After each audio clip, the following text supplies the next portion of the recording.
कराची के इलाके शाह फैसल कॉलोनी पुल पर कोरियर सर्विस का मिनी ट्रक उलट गया। रेस्क्यू हुक्काम के मुताबिक हादसे में 2 अफराद जख्मी हो गए, जिन्हें अस्पताल मुंतकिल कर दिया गया। मिनी ट्रक को सड़क से हटा दिया गया, जिसके बाद ट्रैफिक की रवानी बहाल हो गई है, जबकि पेट्रोल सड़क पर पड़े रहने से मुतादिद मोटरसाइकिलें स्लिप हो गईं। कोरियर सर्विस का मिनी ट्रक उलट गया। रेस्क्यू हुक्काम के मुताबिक हादसे में 2 अफराद जख्मी हो गए, जिन्हें अस्पताल मुंतकिल कर दिया गया।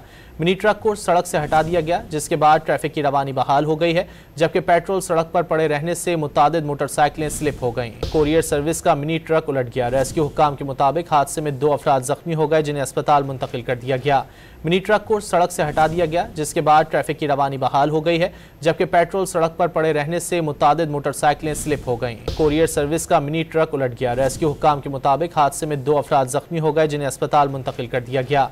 मिनी ट्रक को सड़क से हटा दिया गया, जिसके बाद ट्रैफिक की रवानी बहाल हो गई है, जबकि पेट्रोल सड़क पर पड़े रहने से मुतादिद मोटरसाइकिलें स्लिप हो गईं।